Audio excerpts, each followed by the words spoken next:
né, para você, né? Não é? Para todos nós. Vamos lá. Boa mediação. Muito obrigada. Boa noite, estamos começando então mais uma live, mais um webinar aqui pela Cria Brasilis, né?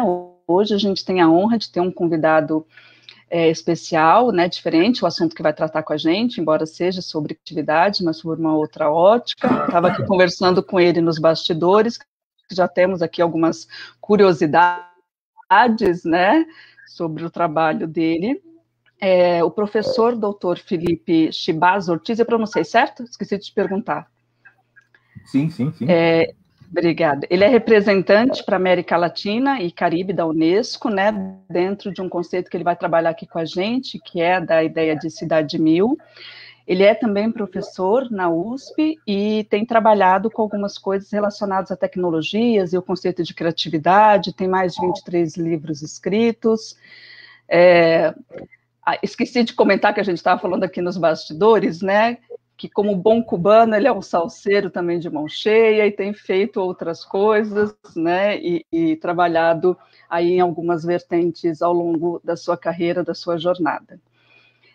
Vou pedir para o professor, então, falar um pouquinho mais do trabalho dele, se apresentar melhor, e aí a gente começa esse nosso bate-papo por aqui. Certo. Seja bem-vindo, professor. Professor Eliana, obrigado. Eu quero dizer que você me apresentou muito bem.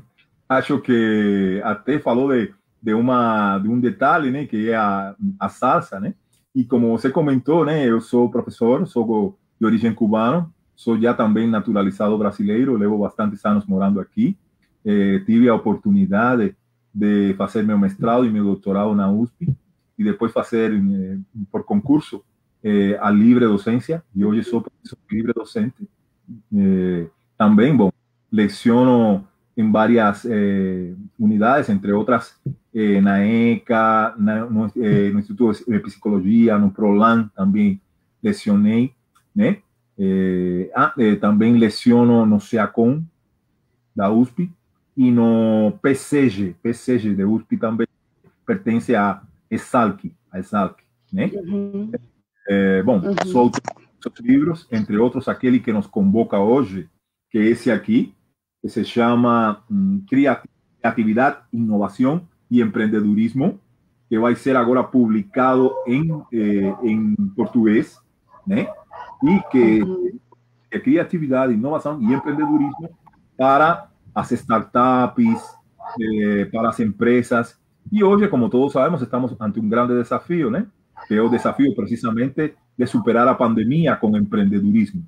Empreendedorismo feminino, né? Empreendedorismo masculino e de outros grupos sociais que antes não tinham visibilidade, né? E que também podem ser e são, de fato, criativos, inovadores, e agora estão virando também empreendedores.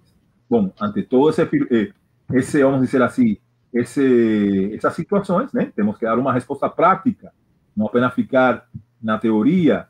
É preciso responder, né, a esses desafios que nos está colocando o Covid-19 de uma maneira prática, né? As pessoas estamos tendo que nos reinventar. Bom, sobre isso todo tem, vamos dizer assim, dicas, informações, pesquisas, meu livro e outros que de repente não são apenas esses, sino outros que também é publicado. Publico também artigos científicos e artigos de divulgação em espanhol, em português, em inglês, sobre todos esses assuntos. Quem quiser pode digitar meu nome no Google, Felipe Chibaz Ortiz, e aparecem esses artigos aí. Bom, eu acho que como apresentação, acho que mais ou menos poderíamos, sei lá, acho que seria isso. Tem um detalhe que a professora a doutora Eliana Farias não falou, é que ela também dança salsa, e dança super bem. Vou me arriscando, né? E eu quero esclarecer que nunca dançamos salsa. Quero dizer que não nos conhecimos na salsa, não foi nada disso. Nos conhecimos assim profissionalmente na web, né? Mas a professora também dança super bem, aliás. A gente estava brincando aqui nos bastidores que costuma, né, a gente se conhecer nas redes sociais e depois se conhece pessoalmente. A gente fez o inverso. A gente se conheceu pessoalmente, depois a gente foi falando mais profissionalmente, né, pelas redes sociais, foi permitindo isso. Vai chegando, né, aqui algumas pessoas, dando boa noite. Boa noite. Seja bem-vindo. E aí, né, pensando nesse seu livro sobre criatividade, inovação e empreendedorismo, eu já vou lançar logo a pergunta, né, que você prometeu para a gente lá, que é falar desse sua trajetória para chegar na Unesco e o que é neste conceito novo de cidade mil. Acho que isso a gente consegue pensar um pouquinho nisso. Com muitíssimo Tem gente prazer. curiosa para saber que conceito que é esse. Com muitíssimo prazer, querida Eliana. Como comentei, falando um pouquinho, fazendo um resumo, que é um longo caminho esse, na verdade, né? Eu sempre tive uma grande atração pela postura da Unesco como instituição, como organização.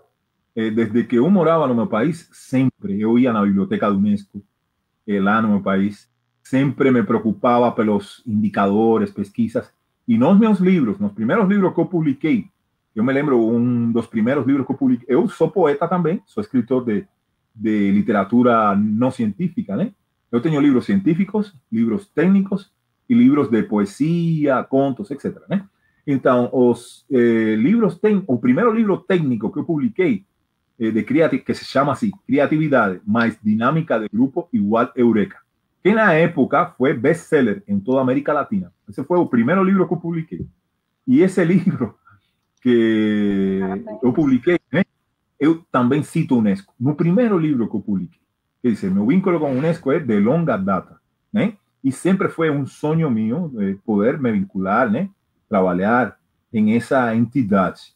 E, bom, aos poucos eu fui procurando esse nexo, né? Concretizar esse nexo. E minhas pesquisas, meus trabalhos, para minha surpresa, começaram a ser valorizados por Unesco.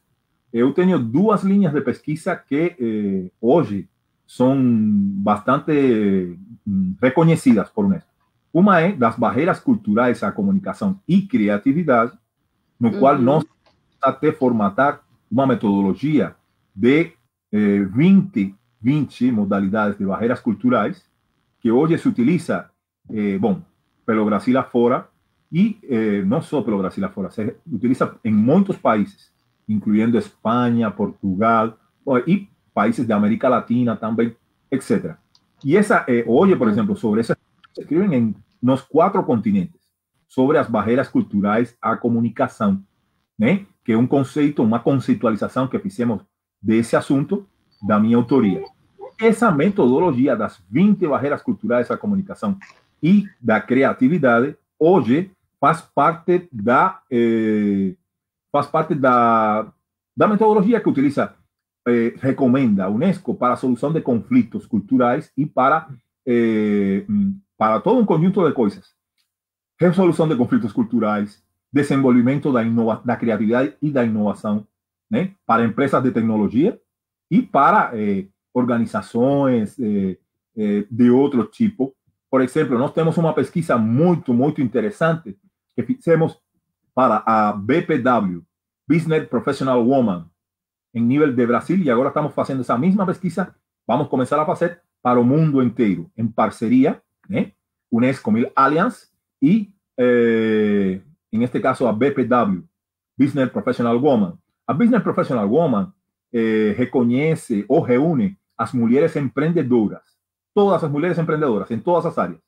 E nós pesquisamos quais são as barreiras que impedem ou que limitam a criatividade e a inovação das mulheres, utilizando essa metodologia, né, em todo o Brasil. Fizemos um diagnóstico utilizando inteligência artificial para fazer o processamento dos dados.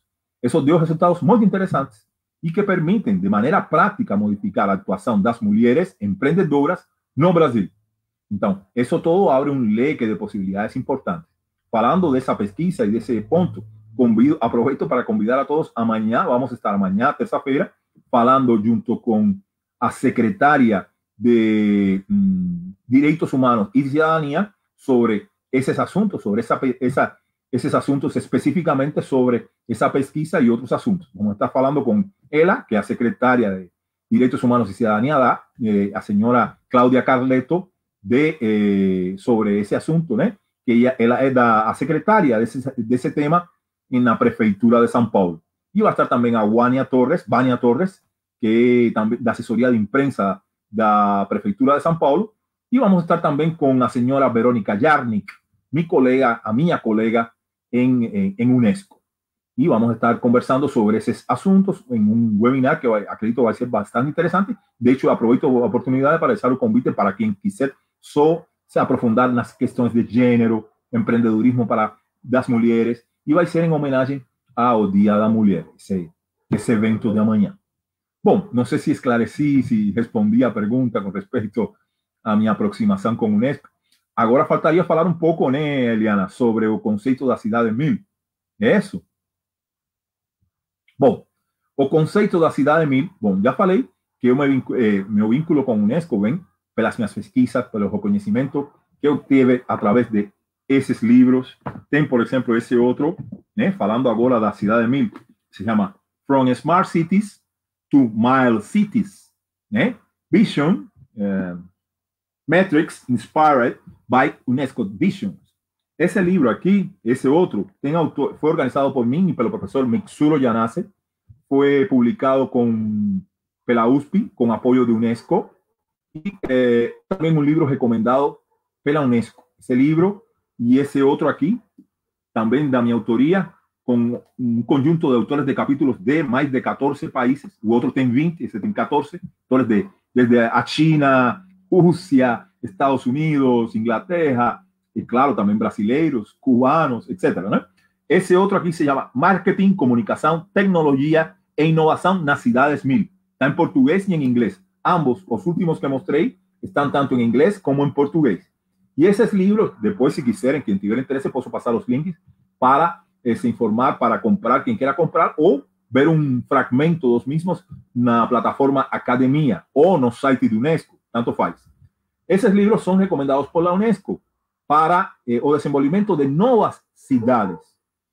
Hoje, com o Covid-19, né, em português, ou em portunhol, sabemos que temos grandes desafios nas cidades. Sempre tivemos, né? Mas agora ficou mais evidente. E ficou muito mais evidente a importância da informação. E nós, nesses livros, falamos da alfabetização mediática. MIL, por suas siglas em inglês, significa Media and Information Literacy. E estamos falando, a tradução seria alfabetização mediática. Só que essa alfabetização mediática fala de aprender a ler, né, o que acontece na internet, ou aprender a ler, ou nos alfabetizarmos com respeito ao que acontece no dia a dia, no mundo físico também. Porque muitas vezes damos por sentado que uma fake news, né, por exemplo, ou uma informação no mundo físico, ela é verdadeira, porque alguém falou, e não é bem assim. Então, temos que aprender a ler. E não é só a leitura aquela que estamos acostumados, a leitura de saber gramática, ou saber sumar e restar, né? É a leitura de aprender a saber como se comportam as mídias, como se comportam os diversos tipos de fontes de informação, como construir uma notícia nós mesmos, que muitas vezes fazemos uma notícia que é prejudicial para nós, que é nosso marketing negativo. Tem muito disso hoje no Instagram ou na internet, que você vê pessoas profissionais que estão tentando fazer marketing, mas de uma maneira amadora. Então, é preciso aprender a fazer as nossas comunicações e a ler as dos outros. Não é só que existam plataformas que já temos para detectar e monitorar as fake news. Já temos esses sistemas, aplicativos, plataformas. Mas é necessário também que as pessoas, todas as pessoas, pelas suas decisões cidadãs e pelo prejudicial que podem ser as fake news, uma fake news pode matar. Hoje, na Unesco, se fala bastante da infodemia. Infodemia, ou infodemic, né? Vamos dizer assim, o sinônimo da pandemia da informação. Não temos uma pandemia do Covid-19, temos também, junto com essa, uma pandemia semelhante ou pior, que é as das fake news, deepfakes, pós-verdades, discurso de ódio acontecendo na internet. E todo isso mata. Porque se eu acredito que um medicamento que não é cientificamente adequado para tratar uma doença E eu acredito, e grande parte da população acredita que esse medicamento pode ajudar, e você se trata com esse medicamento, e depois você, sua família e outras pessoas, ou amigos, colegas, começam a morrer. Então, desculpe, a informação matou você. Não foi a pandemia diretamente. Opa, foi a informação, ou a falta de informação, ou a desinformação, ou todo isso que acabei de enumerar. Então, hoje, Unesco, a Organização Mundial da Saúde, temos reuniões constantemente com os diretivos de Unesco, da Organização Mundial da Saúde, nós, como Unesco. Estão totalmente preocupados com isso. Porque, aliás, segundo números e pesquisas, o maior número de fake news hoje não é na área empresarial, não é na área política, mesmo que na área política é o que mais, de repente, se divulga na grande mídia. Hoje, o maior número de fake news, assim, estatisticamente falando, é de fake news no setor da saúde. Isso é assustador, gente. Antes era o segundo lugar, agora é o primeiro. Isso é assustador, porque simplesmente estão morrendo pessoas por causa disso. É assustador o quanto que isso vai pegando a sociedade em situações que não precisava mais, né? A gente tem visto, até um pouquinho antes de começar a pandemia, pessoas que, jovens inclusive, que têm acesso à informação, né? Eles não é uma questão de ter o acesso, né? Como você falou, conseguir ler, né? Buscar as fontes mais confiáveis, eles acabam teve um crescente, por exemplo, de algumas doenças, como a própria sífilis entre os jovens e algumas outras, né? A gente teve a volta do sarampo porque as pessoas não queriam se vacinar e assim iam, né? A semana passada, não, há 15 dias, o Roberto Maier conversou um pouquinho conosco aqui também sobre a questão, né, de tecnologia e falou um pouquinho o quanto a gente, às vezes, se deixa, né, permear por isso, quanto vai aparecendo alguns golpes, né, algumas fraudes por conta de tecnologia, né, e aí, sim, uma boa alfabetização midiática, entender como isso acontece, a gente consegue, para além, né, de fazer essas práticas relacionadas à saúde, tentar se precaver de alguma maneira e não sofrer desses golpes, né, não ser vítimas deles. Essa semana a gente discutiu um pouco disso, inclusive com uma outra pessoa do grupo. Quando vocês têm trabalhado isso, né, como que vocês conseguem fazer essa junção, que foi uma outra pergunta que apareceu, na questão das grandes mídias, pensando a criatividade, como que é um tema muito seu, né, de pesquisa e de escrita, você tem falado disso há bastante tempo. Né? Exatamente. Bom, aí tem várias coisas. Aliás, Eliana, antes de responder essa pergunta, vou te pedir uma gentileza, vou mostrar uma slide aqui, né? Porque claro, eu comecei sim, Eliana, comecei a explicar sobre a Cidade Mil e entrei no tema da fake news e parei, né? Mas a Cidade Mil, eu queria um pouco comentar isso com os colegas, com você e com os colegas. O conceito da Cidade Mil é um conceito muito importante e outros conceitos através dos quais eu consegui bastante credibilidade, destaque dentro do Unesco e fora do Unesco em outros organismos.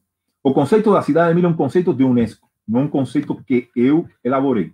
O anterior que eu já expliquei e a metodologia que eu expliquei, sim, é da minha autoria e, bom, das pessoas que têm colaborado comigo no mundo inteiro. Mas o tópico das cidades, Cidades Mil and Information Literacy, é um tópico de Unesco, que é um conceito que foi lançado no ano 2018 e que fala de construirmos cidades mais pós-humanas, cidades mais sustentáveis, mas usando a tecnologia. Eu simplificando, é claro que muito mais do que isso, diria que são cidades inteligentes, mas, né, somatória, com o que seria uma utilização dessas tecnologias desde uma perspectiva humana, desde uma perspectiva ética, respeitando as diversidades, tentando que também seja sustentável. Quer dizer, o conceito da Cidade Mil tem sinergias com os conceitos de cidade sustentável, cidade saudável, cidade inovadora, cidade criativa, cidade educativa. Todos esses selos, né, ou marcas, ou tipologias de cidades, são produtos de Unesco, são produtos da Organização Mundial da Saúde, ou da ONU, né? E todos esses conceitos estão hoje ainda vigentes. Só que o mais completo, o último que foi lançado no ano 2018, é o conceito de cidade mínima. E hoje, aqui, sobretudo, se fala bastante em cidades inteligentes. Mas nós, quer dizer, no mundo afora, estamos criando a rede de cidades mil, rede mundial de cidades mil. E tem diversos países que já integram essa rede. Queremos trazer esse conceito também para o Brasil, porque não adianta tentar apenas criar cidades inteligentes, que é o que mais se discute hoje no Brasil, até em termos de leis. É preciso criar cidades Media and Information Literacy, que incluam esses outros elementos. E o fracasso do conceito das cidades inteligentes se vê hoje, evidentemente, com a pandemia. Cidades inteligentes, entre aspas, como Nova York, Japão, Tóquio no Japão, Buenos Aires, aqui mesmo na América Latina, não conseguiram vencer o coronavírus. Então, está na falência esse conceito de cidade inteligente. Não se resolvem os problemas humanos só com tecnologia. Essa é a crença da cidade inteligente.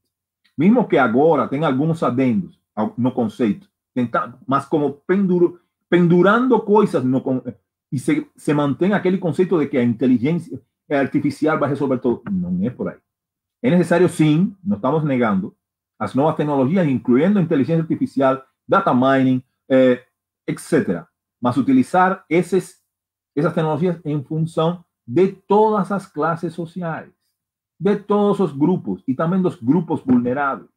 É muito importante que estejam presentes todas essas pessoas nas cidades com um espaço protagônico, por exemplo, as mulheres, muito importante. Por isso que vamos falar amanhã pela secretaria, pela prefeitura, né? Porque é preciso falar sobre esses assuntos de gênero também com tecnologia, né? E hoje, por exemplo, o Google é muito criticado pelas situações que se têm dado com determinadas palavras de gênero, agora falando só de exemplo de gênero, né? Que são formulações anticriativas, e retomando o tema da criatividade, né? Que são formulações anticriativas e totalmente preconceituosas, ou como, na minha terminologia, cheios de barreiras culturais. Por exemplo, no próprio Google, igual em Facebook, entre outras.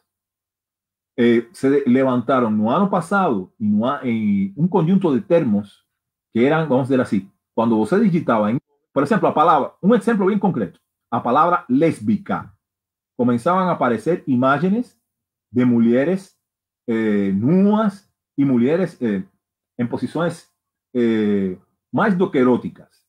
Por quê? Se a palavra lésbica não necessariamente deve estar associada a isso.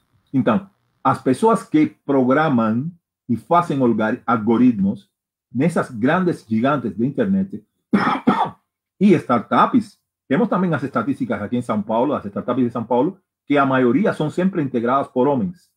Então, todo isso afeta a produção de novas tecnologias. Então, se continuamos usando as novas tecnologias com os mesmos preconceitos, ou como eu falo, barreiras culturais na comunicação, vamos continuar produzindo de maneira exponencial, e aí é perigosíssimo, utilizando a inteligência artificial, de novo, reproduzindo os preconceitos, as barreiras, todo isso errado que já tínhamos no mundo físico. Então, estamos muito preocupados com isso.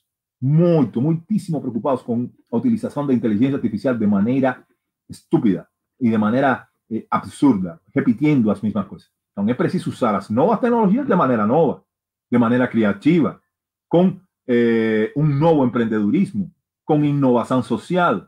Né? É um absurdo que, por exemplo, você esteja ensinando como fazer, programar, criar cientistas de dados numa favela, ou numa cidadela, ou num espaço marginal, e que as pessoas que você está ensinando, essas pessoas você não as prepare para fazer inovação social e para compartilhar. Não. Montamos no esquema da cidade inteligente e no esquema da cidade, sim, da inteligência, do uso da inteligência artificial sem vínculo com essas coisas que estou falando do UNESCO, com esse conceito meio. Montamos, de repente, meninos que ensinamos todo isso em um lugar simples e montamos neles a ideia, a cabeça de ser ricos, sem ajudar a sua comunidade. Absurdo. O que deveríamos é ensinar essas pessoas a amar su espacio y hacer aplicativos, plataformas, otros sistemas que resuelvan un problema de su comunidad, que ayuden a esas personas que os rodean. Então, esse é o enfoque da Cidade Amiga.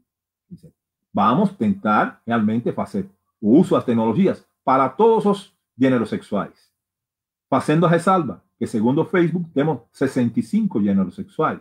E só falamos apenas de que a mulher ou LGBTI, ou, para aí, e a pessoa que nasceu de repente hermafrodita, ou a pessoa que nasce sem interesse sexual. Todos esses gêneros sexuais existem. Bom, são 65. Em Boston, juridicamente, se reconhecem 31 gêneros sexuais. E nossa discussão, nossa conversa em nível de empresas é muito pouco criativa ainda, ou em nível de sociedade. Só discutimos a situação binária, né? Ou só discutimos em uma terceira opção. Realmente é muito mais ampla a discussão e todas esses debates, esses discursos entram dentro da Cidade Mil, que por trás tem a filosofia pós-humana, que é um conceito, vamos dizer assim, um conceito, uma tendência de pensar nossa sociedade de uma maneira diferente. Quer dizer, de que fala, e isso é muito criativo também, nos livros eu falo de todas essas coisas que agora estou comentando. Por exemplo, da filosofia pós-humana, da inovação social, bom, de todos esses assuntos. E, aliás, meus colegas de Unesco falam também essa linguagem, né? E de que estamos falando? Quando falamos de filosofia pós-humana, estamos falando de uma sociedade que já está acontecendo e que cada vez mais vai acontecer mais, que é uma sociedade que incorpora, sim, as tecnologias, mas não as novas tecnologias como uma solução para tudo, sino as novas tecnologias como um novo centralismo. Dice, o centralismo, o lugar central, era até pouco tempo ocupado pelo ser humano, né? Mas um ser humano que era qual? O ser humano homem, não era o ser humano feminino, né? Ni de outros gêneros, como acabei de mencionar. É o ser humano homem, alto, loiro, de olhos claros. Esse era o ser humano que predominava. E hoje, cada vez mais, vemos que esse ser humano, cada vez mais, perde o centralismo para outros tipos de seres humanos. Para a mulher, ou também pode perder para um cachorro, pode perder esse lugar para um animal. Hoje é muito comum, todos sabemos, que de repente exista alguém que vire e fale, opa, meu cachorro faz parte da família.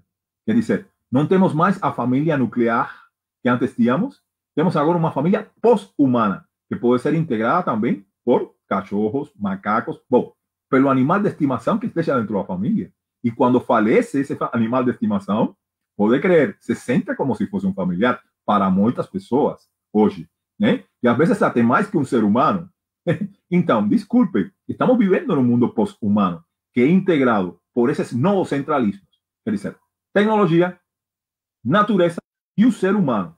Tem outras tendências que não são a pós-humanista, filosoficamente falando, que a tendência, para citar uma, transhumana. O transhumanismo fala exatamente a proposta da cidade inteligente, que significa que temos que ter cidades tecnológicas e que assim vamos resolver todos os problemas.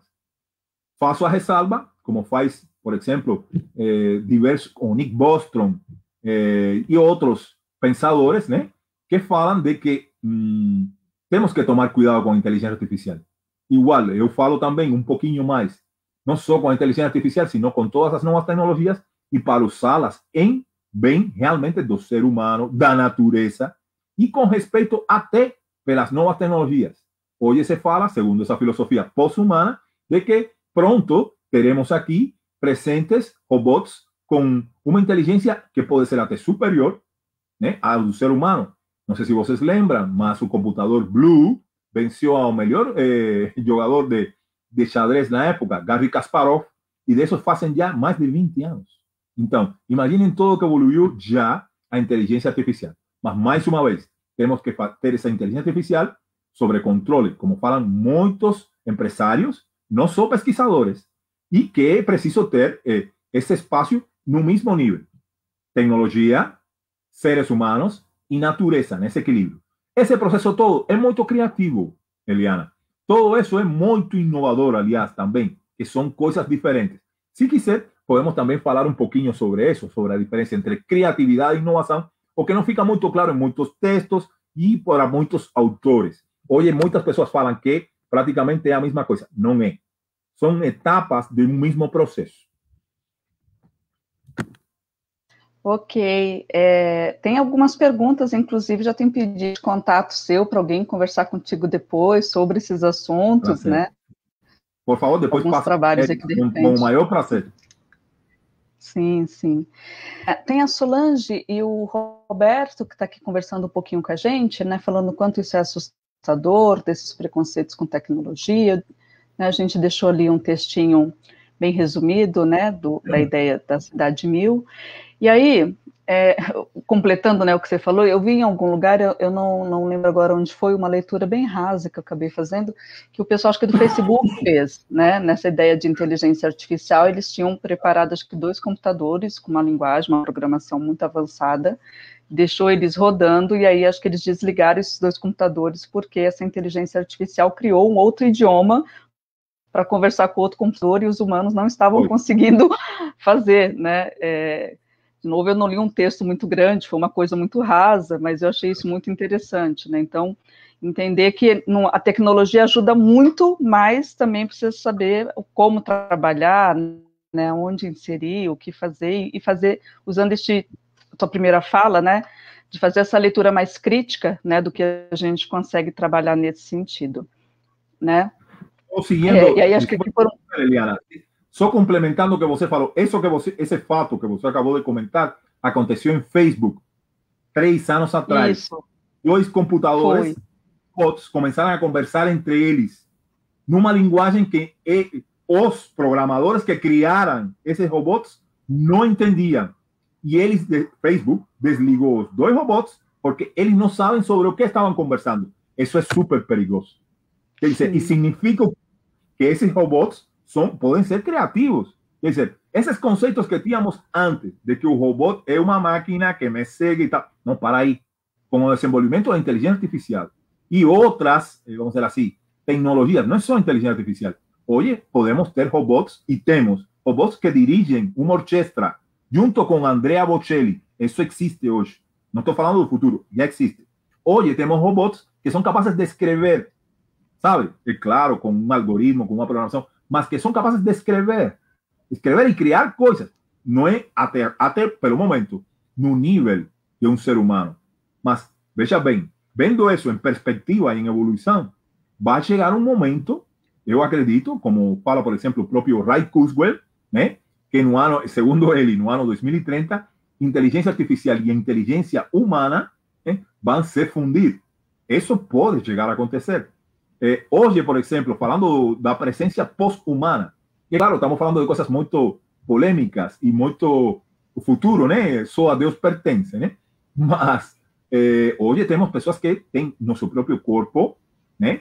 Muitas próteses. Temos os famosos ciborgues, temos ciborgues reais, né? E tem muitos deles que já são famosos e que levam anos com suas próteses integradas no cérebro ou em outras partes do corpo.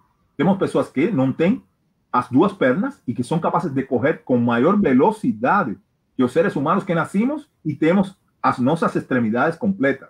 Então, hoje se fala de outro conceito que quero introduzir, que se chama que supera o conceito da discapacidade.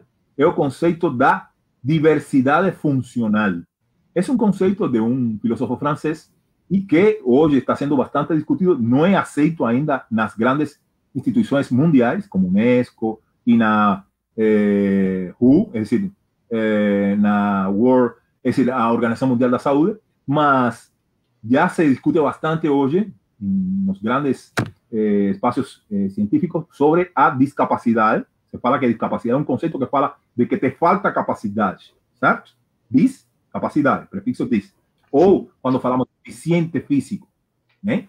E isso é um fator, voltamos à criatividade, limitante da criatividade das pessoas.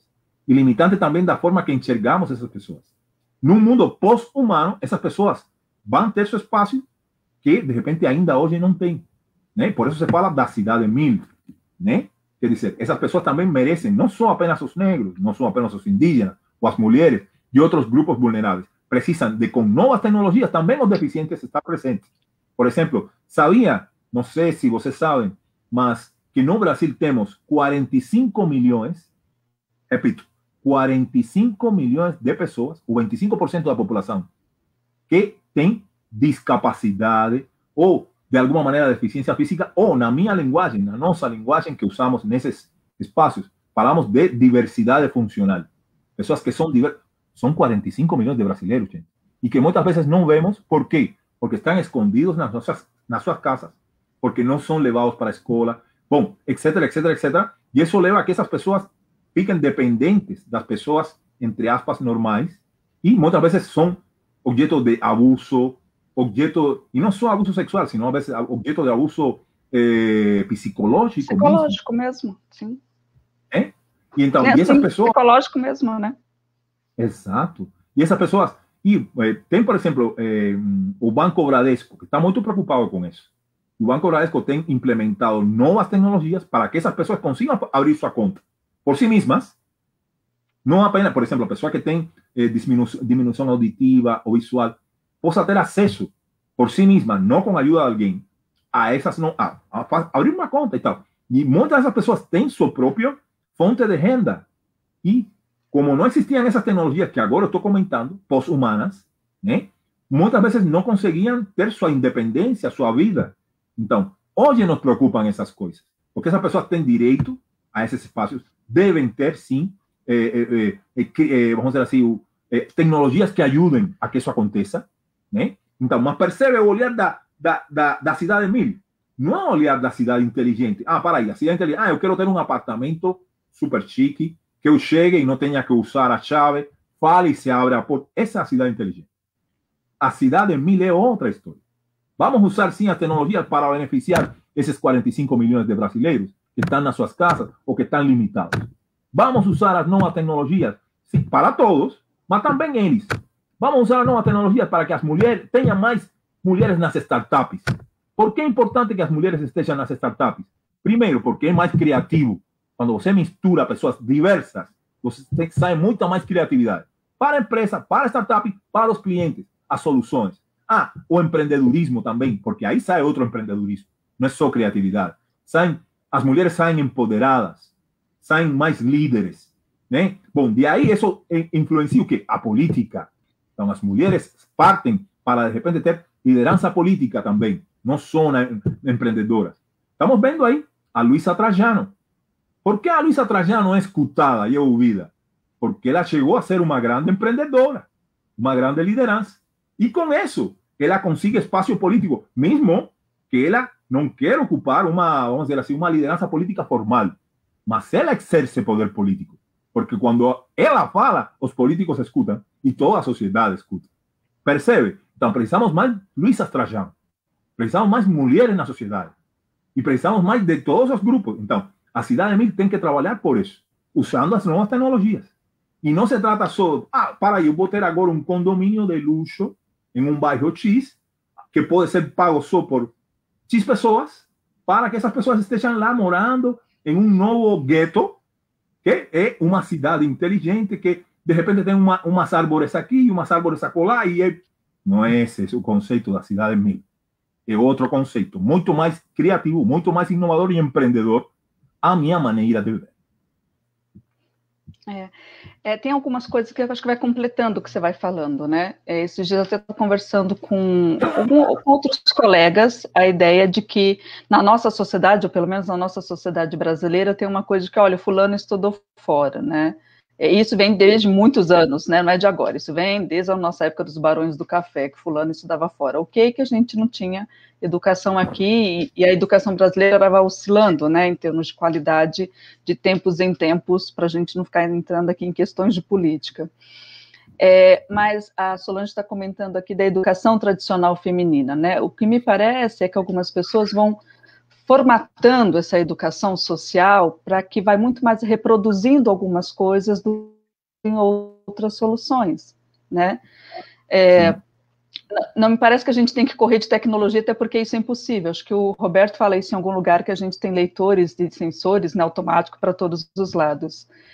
além de dança e de psicologia, eu gosto também de música, eu gosto de cinema, né? Então a gente pensa aí nas possibilidades que às vezes eles trazem como ficção científica, né? E quando ele fala ali dos sensores e leitores, eu lembrei de um filme que chama, acho que Minority Report, se não me engano, que ele vai falando disso, dos sensores que você vai conseguindo ler as pessoas nessa cidade inteligente, aonde ela passa, né? Um leitor de retina, você tem ali um painel de LED que ele lê quem é você, já sabe quem é você, e isso hoje é possível pelo Facebook, né? Saber das suas preferências, à medida que você vai curtindo as coisas, que você vai curtindo páginas, que você vai adicionando as coisas, isso também já foi dito bastante, foi usado isso na última eleição dos Estados Unidos, a última não, a penúltima, né, do Trump. Isso já foi usado, me parece que no metrô de São Paulo, né, para fazer, inclusive, a leitura de quem era a população, para direcionar equipamentos de marketing para aquela linha de metrô. Então, a gente sabe que não dá para fugir, a gente precisa ir repensando algumas coisas, né? No Brasil não está muito longe, talvez o acesso à grande massa demore um pouco, mas não está muito longe, quando a gente vai discutindo, né, de internet 5G, né, dessas cidades inteligentes que você foi dizendo. Acho que uma das discussões é que dentro de uma cidade que tem um 5G, os carros automatizados podem se guiar com um aplicativo desse de GPS, te levar para casa, né? Então, se a gente volta na conversa de antes, com essa leitura não crítica das tecnologias da sociedade de hoje, você poderia ser sequestrado pelo GPS, né? As pessoas hoje levam o seu WhatsApp, levam as coisas, então seria fácil sequestrar pelo GPS. Me parece que tem isso em algum lugar, já aconteceu isso. E aí a questão é isso, né? Como é que a gente poderia pensar essa educação, inclusive pensando a volta toda foi essa, para tentar dar uma organizada para a gente pensar nisso, como a gente poderia trabalhar com essas pessoas em lugares que a gente acaba tendo uma educação um pouco tradicional demais, principalmente quando a gente volta para o público feminino, que você citou bastante, e modelos de trabalho, né? A startup é um novo modelo de trabalho, talvez, né? Embora ainda tenha muita gente que queira aquele emprego antigo de antes da Revolução Industrial, talvez, do que herdou, né, da Revolução Industrial, do que a gente conhece como era de globalização. A gente tem outras maneiras de trabalhar hoje. Exato. É bem isso que você estava comentando. Estamos frente a um novo cenário, e esse novo cenário exige de nós novas respostas, né? Nova forma. E todo isso tem a ver com criatividade. Criatividade, né? Inovação e empreendedorismo, né? Eu costumo falar nos meus livros e nas minhas aulas, ou trabalhos de consultoria que a gente faz, que nós temos 3 fases de um grande processo, que é a transformação, né?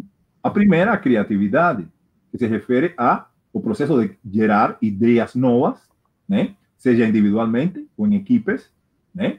E que hoje é importantíssimo para tudo, né?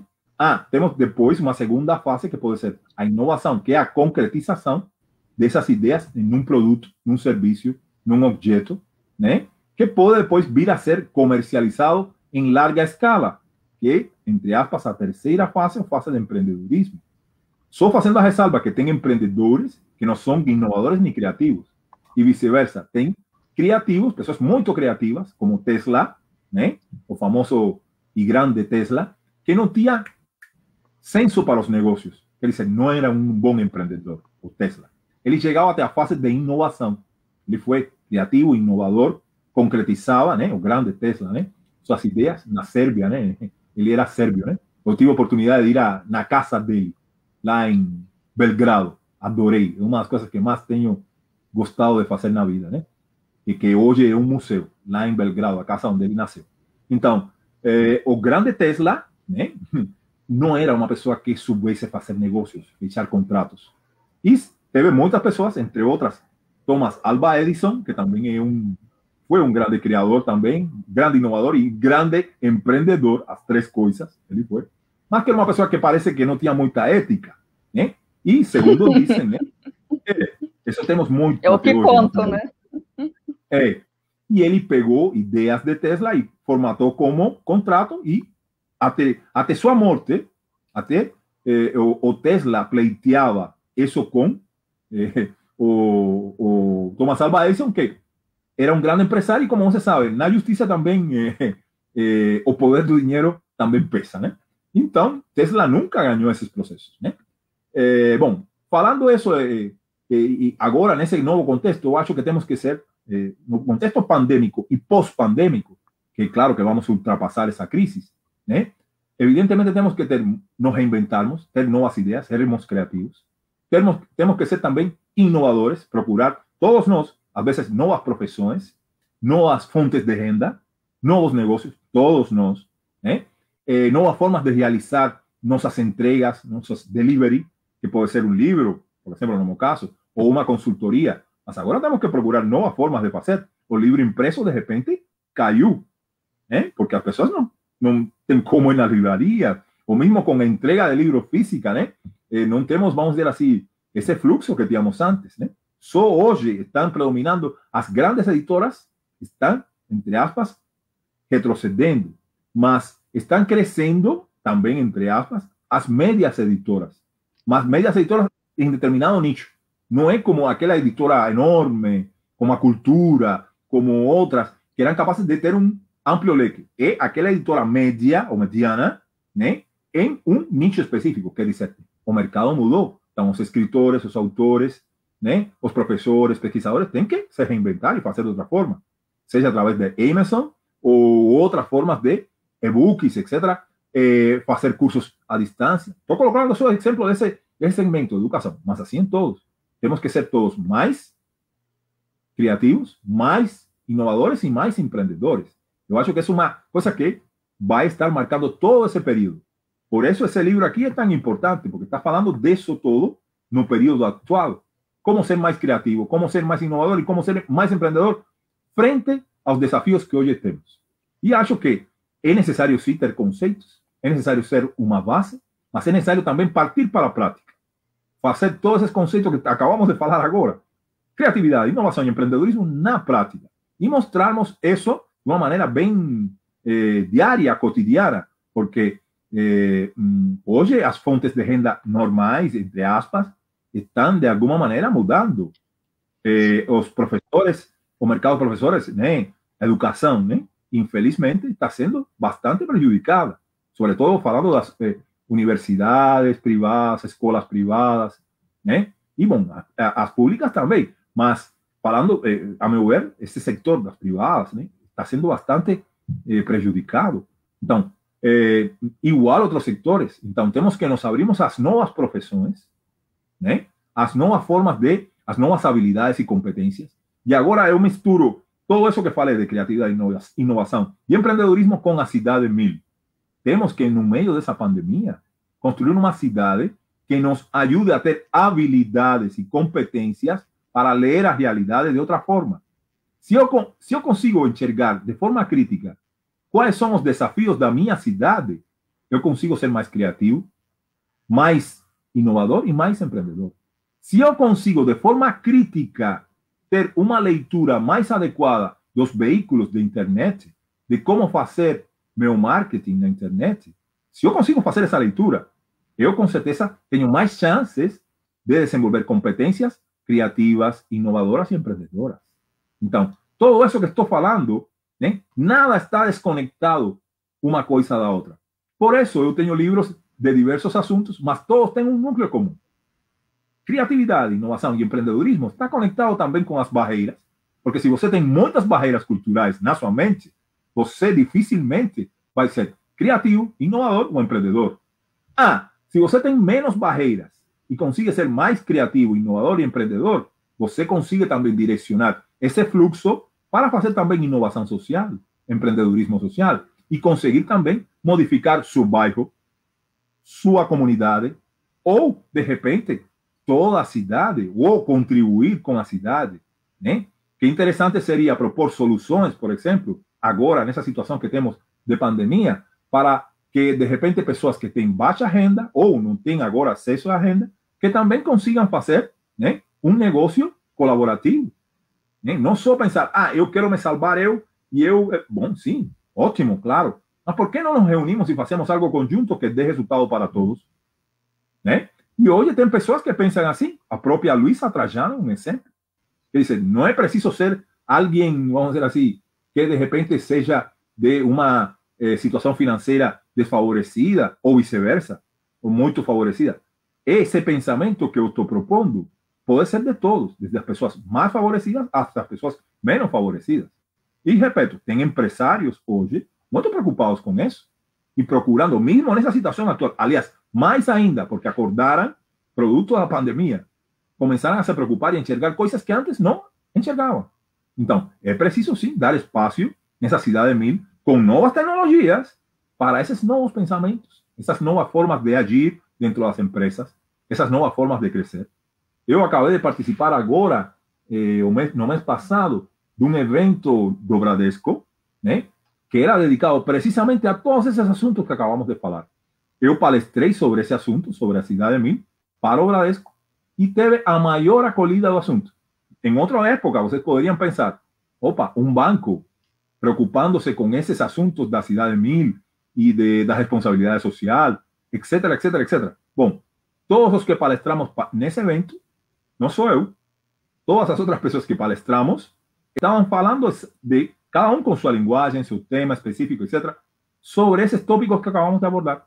Como fazer as pessoas mais empreendedoras, mais criativas, mais inovadoras, mas com um foco social também. Não é só eu vou ser rico, vou ser multimilionário. Não, tudo bem se você... Mas, olha, também ajuda a sua comunidade, ou ajuda a seu espaço. Certo? Tá certo. Deixa eu só te fazer uma outra pergunta aí, para a gente ir acertando, né? Eu deixei aqui um dos seus últimos artigos que você tinha enviado para o pessoal que quiser, de repente, dar uma olhada, depois a gente deixa o link do livro.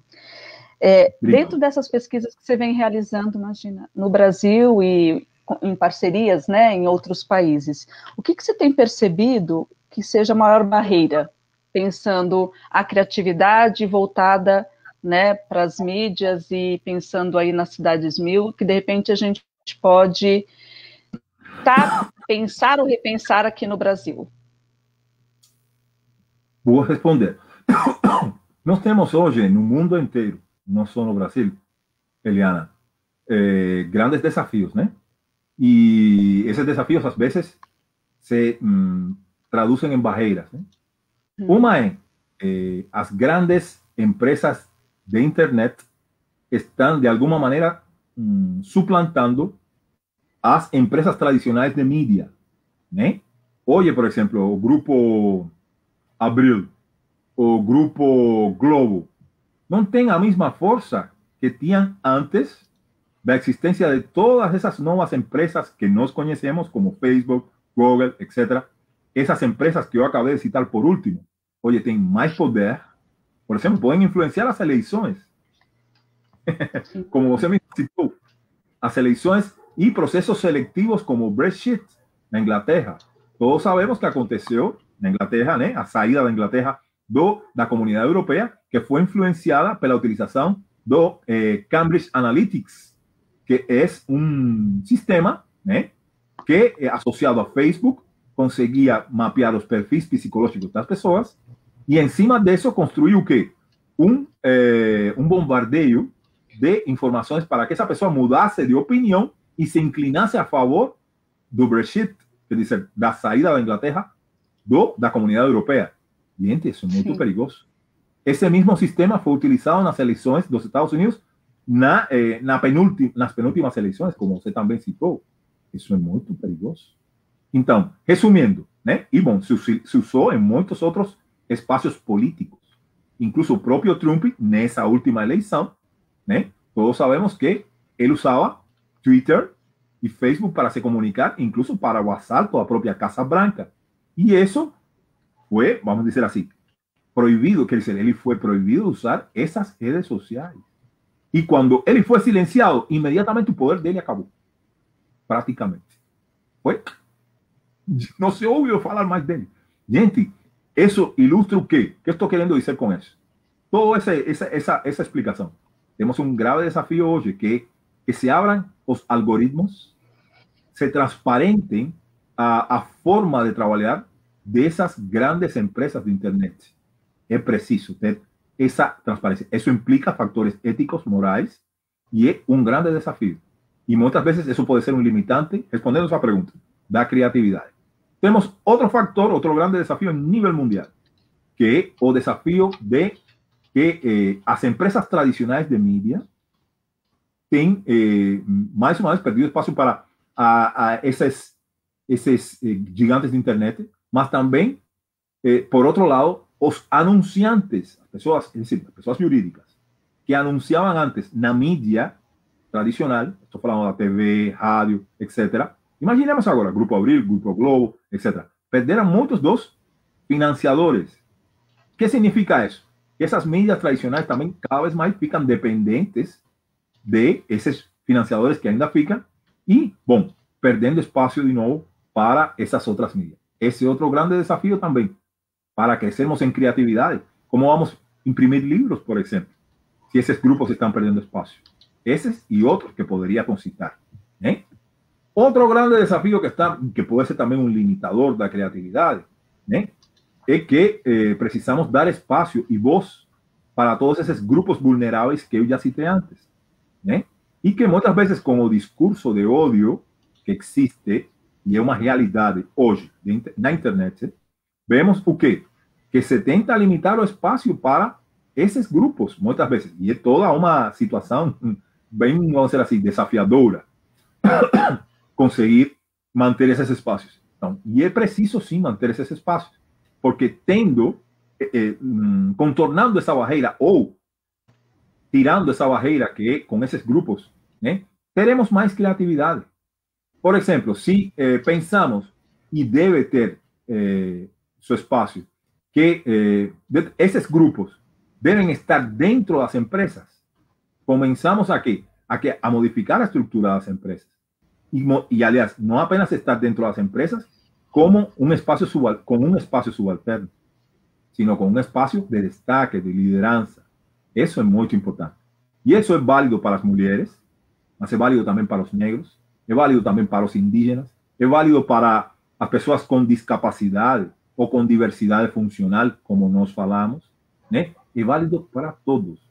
Cuando você tem uma equipe diversa, de forma natural, emerge mais criatividade. Se você está fazendo, vamos pensar em uma caricatura. Se você está pensando em fazer produtos de beleza e toda a sua equipe são pessoas que pensam igual que você, e todas as suas equipes são pessoas que fazem parte do mesmo grupo social, financeiro, a mesma classe, e toda a sua equipe são pessoas do mesmo gênero, e toda a sua equipe são pessoas que pensam muito semelhante, produto de todos esses outros factores, é difícil que surja algo diferente, criativo, algo que produza debate. Se eu quero igual, temos muitas situações tipo essa aqui. Olha, se eu quero fazer um shampoo para mulheres que tenham um cabelo maravilhoso, que tenham um cabelo lindo, pelo maravilhoso, eu vou fazer. E na equipe só tem pessoas que nem eu, que sou careca. Dificilmente vai sair alguma ideia que resolva seu problema, Eliana. Você que tem um cabelo maravilhoso. Então, me desculpe, é preciso ter equipes diversas, equipes com mulheres como você, mas também mulheres que de repente sejam de origem oriental, mais baixinhas. Você é uma mulher alta, eu sei, mas de repente uma mulher mais baixinha ou mais magra, porque tem problemas que muitas vezes a gente nem imagina quando você tem outro físico. E não estou falando de coisas evidentes. Posso te falar um exemplo. Eu tinha uma aluna brilhante, maravilhosa, fantástica, no Mackenzie, Universidade Presbiteriana Mackenzie. E ela excelente, e eu sempre dava uma força como para qualquer aluno que eu vejo que tem talento, e todos os alunos. Então, dava assim, olha, você vai apresentar agora e tal. E ela falava para mim, mas professor, eu? Sim, você, por que não? O que tem? Até que uma vez, numa conversa mais próxima, ela se aproximou e ela me falou, professor, sabe que eu sou tão baixinha? Falei, como assim? Ela é baixinha, mas não tão baixinha assim. Se eu sou baixinha, sabe? Quando eu falo, as pessoas não prestam muita atenção. Realmente, ela era um pouco baixinha, mas para mim, não era problema. Por quê? Eu meço 1,93 m. Percebe? Para mim, isso nunca foi um problema. Não sei se eu me explico. Tem coisa que você tem que sentir na pele. Se você não sente na pele, você não entende. Ou se você não tem empatia, que é o que devemos ter todos os psicólogos, e nos colocarmos no lugar do outro. Mas muitas pessoas não têm empatia. Entendeu? E só vivem sua vida de acordo a como eles são fisicamente. Estou falando que o corpo físico construi também o psicológico, como todos sabemos. A autoimagem tem muito a ver com isso. Então, que tem isso aqui por um outro lado? Olha, eu não sabia os problemas dela. E eu não fazia por mal. Eu não ignorava ela por mal, nesse sentido. Eu nunca ignorei como aluna, como social. Mas eu não entendia, até que ela foi sincera comigo e me falou: professor, olha, eu fico assim, inseguro e tal, porque eu sou baixinha e eu tenho... Para mim foi uma surpresa tão grande. E ela era uma moça branca, de olhos azuis e tal. Quer dizer, que se você analisar os outros pontos, você nunca imaginaria que ela estava sofrendo preconceito, que ela tinha barreiras. Então, todos nós na sociedade, todos nós enfrentamos algum, como se diz no enfoque da discapacidade, não, da diversidade funcional. Todos nós temos alguma diversidade funcional. Todos nós. Todos. Até aquela pessoa que está naquele patamar mais, vamos dizer assim, fisicamente falando, favorecido na sociedade atual. Todos temos algum handicap. O que é importante é aprendermos a ter empatia e nos colocar no lugar do outro. Saber que o outro tem seus handicaps que podem ser diferentes do meu. Fazer esse esforço. Eu nunca vou estar no lugar daquela moça, porque eu nunca sofri o que ela sofreu. Né? Mas, pelo menos, ter esse exercício. Né? E por isso é importante que, de repente, numa equipe tenha diversidade de tamanhos. Por exemplo, se eu estou numa equipe de marketing, ou uma equipe que produz moda, roupa, é importante ter aí um negro, ou uma negra. É importante ter... como eu vou fazer produtos para o cabelo, por exemplo, de negras, se eu não sei como é a diferença, a dificuldade que tem a negra ou o negro com seu cabelo. Eu não sei o desafio que ele tem. Igual, vice-versa. Então, tem que ter uma equipe que cria esses produtos e que faz o marketing. Essas pessoas. Vou citar de novo o case do Bradesco. Bradesco tem na equipe deles que trabalha a parte de comunicação, das pessoas discapacitadas. Lembra que eu falei desde o início, né? Que o Bradesco tem um olhar diferenciado, que enxergou nesses 45 milhões de brasileiros um mercado e começou a pensar a empresa de outra maneira. Bradesco tem, dentro do Bradesco, na cidade de Deus, se não me engano. Cidade de Deus, obrigado. Lá em Osasco, Mas, exato, em Osasco, eu fui várias oportunidades. Tem lá, e tenho fotos com eles, tem lá uma equipe de pessoas diversas. Estou falando de pessoas discapacitadas. E a chefa dessa equipe é uma pessoa discapacitada também. Ou uma pessoa com diversidade funcional também. Maravilhoso. Não sei se estou sendo claro. Se você vai criar produtos para essas pessoas, como você... Tipo assim, eu posso fazer um esforço por ser empático, mas, veja bem, por muito empático que eu seja, tem coisas que eu não vou conseguir enxergar das pessoas com discapacidade. Então, olha, você vai fazer coisas para pessoas discapacitadas numa grande empresa, tem essas pessoas lá dentro também.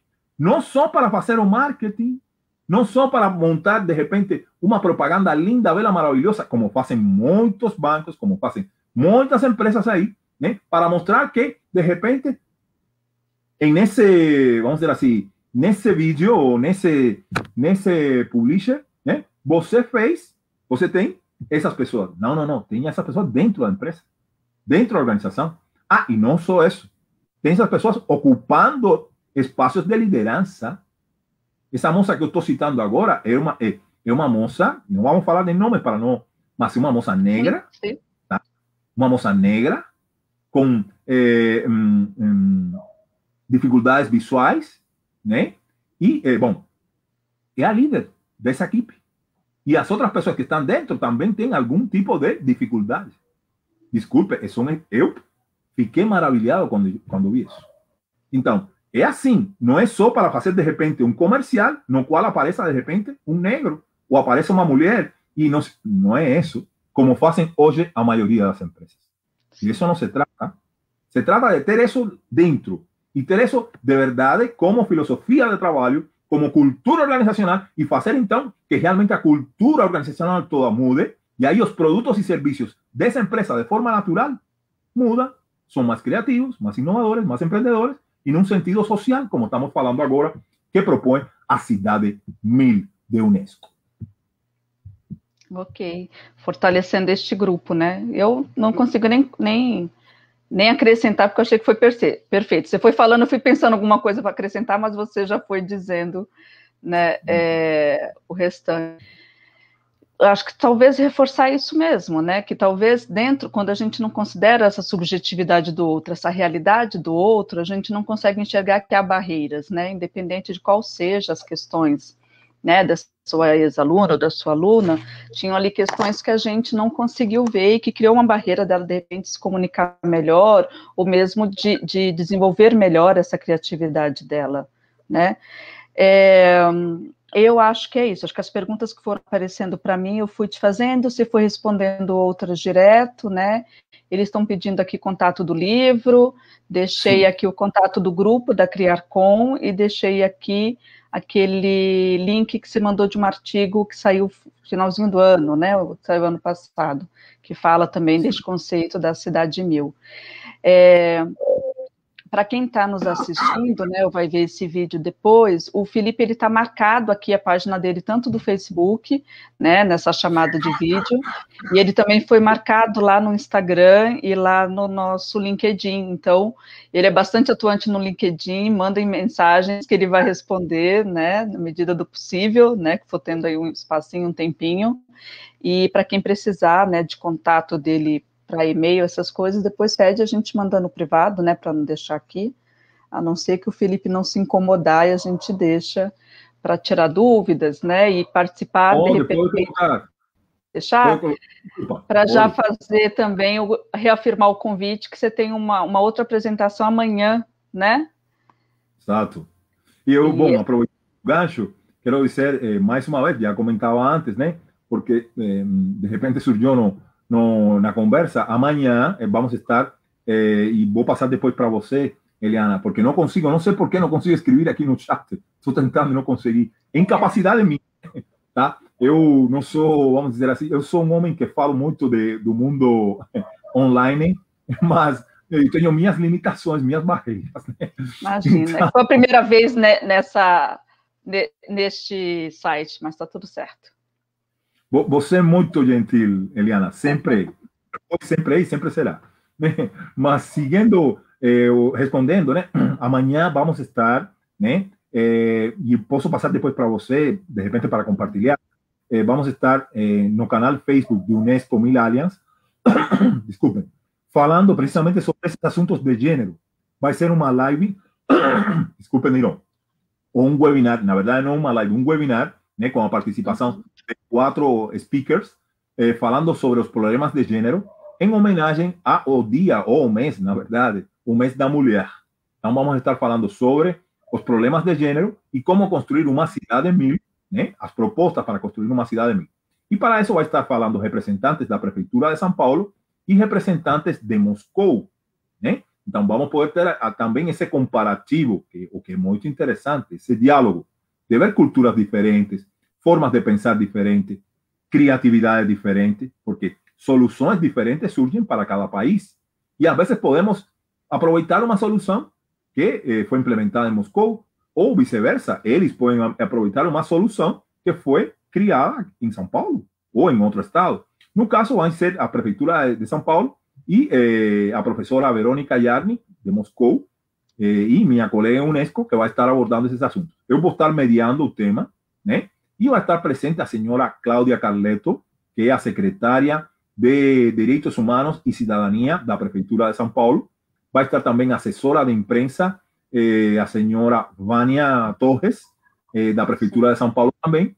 E nós 4 vamos estar abordando pesquisas, estatísticas, números e situações, boas experiências, né? Sobre esses temas que acabei de comentar. Tá, às espero 10h30 da manhã. A você também, Eliana, amanhã às 10h30. E, bom, depois passaremos o link para quem quiser assistir. Vai ser um momento importante. Acho que esses assuntos têm que ser discutidos, debatidos e mostrados. Essa tomada de consciência ajuda depois à mudança da realidade. Né? Uhum. A gente sobe depois, porque eu também não consegui colocar aqui. Acho que ele não deixa eu subir figura, né? Acho que só consigo deixar os inscritos, mas aí eu subo aqui para eles, eu subo pelo Facebook depois, né? Direto pelo Facebook. Agradeço demais. E compartilho lá. Imagina. Eu acho que a gente pode ir encerrando, né? Acho que daria para a gente falar bastante, mas como a gente tinha priorizado focar a ideia, né? principalmente a esse novo conceito da cidade mil, acho que a gente conseguiu falar um pouquinho, né? Acho que você foi respondendo às perguntas. Como eu falei, a gente vai disponibilizar o contato do professor Felipe, aí quem quiser estreitar um pouco mais esse contato do professor Felipe, né? Ele já falou que vocês podem ficar à vontade, na medida do possível, ele vai respondendo. E ele falou aqui dessa plataforma, mas ele está super atuante, conseguem também trocar uma ideia com ele, né, e tirar algumas dúvidas que de repente possa ter ficado. Professor, muitíssimo obrigada, né, pela oportunidade, pelo seu tempo em discutir aqui conosco, né, a gente tem falado já há um tempo para ver se a gente casa as agendas, né, se você quiser fechar também, falar alguma coisa, né, eu agradeço muitíssimo em nome da Cria Brasilis. Eu acredito que foi uma apresentação que contribuiu bastante para a gente em termos de conhecimento e para pensar a criatividade, né, junto, associado ao nosso fazer social, ao nosso fazer de vida, né, para além das questões de ficar muito em pesquisa ou muito na academia, para pensar como a gente pode ir atuando, né, e como você mesmo disse, à medida que vai nos cabendo, né, atuando na nossa sociedade, seja no nosso núcleo menor, à medida que a gente puder expandindo. Ok? Bom, já que você me dá a possibilidade de dar uma palavra final, eu diria que você comentou, é muito importante integrar a cidade física e a cidade digital. Integrar o cidadão que cada um de nós somos, com o cidadão, quer dizer, cidadão físico com o cidadão digital, que nós somos também. Quer dizer, identificar a imagem que temos na internet com a imagem que temos no mundo físico. Isso é muito importante desde um ponto de vista psicológico, desde um ponto de vista de criatividade, de inovação e empreendedorismo. Estou vendo muitas pessoas hoje na internet que postam coisas que não ajudam a elas a se colocar no mercado. Por exemplo, colocam fotos delas deitados, dormindo, com roupas às vezes inadequadas. Gente, quando uma empresa ou qualquer cliente, não tem que ser empresa, avalia alguém, não avalia só por lo que a pessoa coloca no LinkedIn. As pessoas procuram teu nome em todos os espaços. Então, eu queria encerrar esse meu papo com essa dica prática, bem prática, sobre criatividade, inovação, e empreendedorismo no mundo físico ou no mundo blended, como a gente fala hoje. Blended é uma palavra do inglês que fala da mistura do físico e do digital. Bom, muito obrigado mais uma vez, Eliana, Solange, pelo espaço e a todos os colegas da Associação de Criatividade. Espero encontrá-los no mundo físico, dar-lhes um grande abraço a todos e quem sabe vocês se animem a dançar salsa comigo. Muito obrigado. Não é? A gente se encontra, vamos combinar que a gente ou num congresso lá em Cuba ou no nosso de criatividade, que era para ter acontecido, mas a pandemia deu uma freada. Assim que a gente conseguir não, você vai aqui. Com a gente em julho, você vai, Eliana. Você tem que... Vou tomar vacina lá, eu estava comentando com ele aqui nos bastidores que eu tomar vacina, que a vacina não chega nunca aqui. Tá certo, muito obrigada. Que para todos os turistas, Eliana, todos os turistas que fossem para lá, né, vão ser vacinados em Havana. Então, vamos lá. Até eu vi isso. Vacinar lá. Pois eu vi isso. Eu fiquei até com segundas intenções de visitar Havana. Viva la salsa, já veio aqui mais conversa. Solange, inclusive, teve, né, em Cuba, acho que tem uns 2 ou 3 anos, se não me engano, né, Solange? Fez uma visita lá há pouco tempo. A Solange volta com a gente. Solange, nós vamos fazer uma comissão científica, Solange, para investigar a criatividade lá em Cuba, né, como que eles estão recebendo isso. Lá tem a Associação de Criatividade, se quiser, te coloca em contato, viu? Tá vendo, Solange? Olha aí, vamos fazer uma visita em Cuba, vamos chamar todo mundo da Cria Brasilis, vamos fechar um avião, vai levar todo mundo para lá, não sei como vai acontecer isso, não ficaria na organização disso, mas vamos ver, olha, só me dizendo que o mar é lindo, não sei como vai ser isso, mas vai acontecer em algum momento. Não, e outra, Eliana, é assim, nós estamos pensando fazer esse evento sério em julho, última semana de julho, e estamos organizando pela Universidade de São Paulo, e, bom, com participação de outras entidades também, e nos recebe lá a Universidade de Havana, né? E participa também a Unesco. Vai ser um evento, fazemos, é a 7ª oportunidade que a gente faz. Então, vamos com a gente, Associação de Criatividade, Eliana, Solange, as colegas. Vamos fazer um petit comitê, aí a gente vai para lá. Tá ótimo, muito obrigada de verdade, obrigada a todos que estiveram conosco, né? E aí a gente vai tecendo melhor essa conversa e outras conversas nesse sentido, com bastante criatividade aí nos nossos bastidores, à medida que a gente puder. Obrigada, gente, boa noite, obrigada, Felipe, obrigada, Cria Brasilis, nos encontramos em breve. Até mais. Tchau, tchau. Obrigado, até mais, obrigado.